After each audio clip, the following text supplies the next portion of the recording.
Le téléphone sonne soudainement en pleine nuit. En décrochant, c'est la police qui appelle. L'officier dit à Jenny: un criminel s'est introduit chez vous. Nous avons déjà encerclé votre domicile. Jenny panique immédiatement après avoir entendu cela, car son mari est parti en voyage d'affaires. Il ne reste qu'elle et sa fille à la maison. Jenny se précipite hors de son lit, dans l'intention d'aller dans la chambre de sa fille. Mais elle est immédiatement stoppée par le policier. L'officier lui ordonne de ne pas bouger et de barricader sa porte. Ils se chargeront de protéger sa fille. Après avoir fait tout cela, des bruits d'arrestation se font entendre au bout du fil. La police pénètre dans la chambre de la fille. Le malfaiteur prend la fille en otage. Puis d'autres bruits se font entendre. L'officier prétend que la fille est blessée. Elle a besoin de soins urgents. En entendant cette nouvelle, Jenny se dépêche de déplacer l'armoire. Dans sa panique, son téléphone tombe accidentellement sous le lit, alors qu'elle s'apprête à le ramasser. Des éclats de rire moqueurs résonnent au bout du fil. L'interlocuteur annonce à Jenny qu'elle s'est fait avoir. L'image bascule sur plusieurs jeunes gens. Ils viennent une fois de plus de réussir un canular téléphonique. Ces personnes gèrent ensemble un compte appelé Singe Farceur, qui publie principalement des vidéos de canulars téléphoniques ou des vidéos de farce à des inconnus, se faisant passer pour un professeur pour annoncer aux parents qu'il est arrivé quelque chose à leur fille,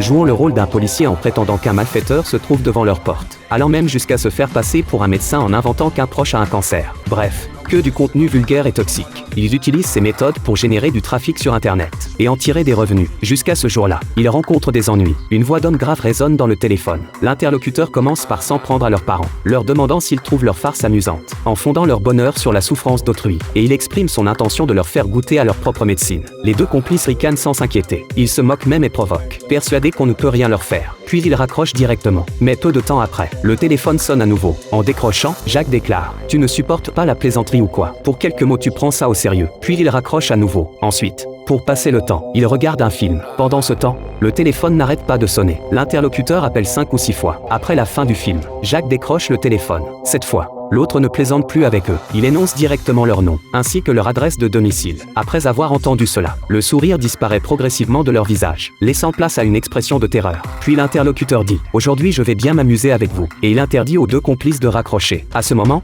la sonnette retentit soudainement.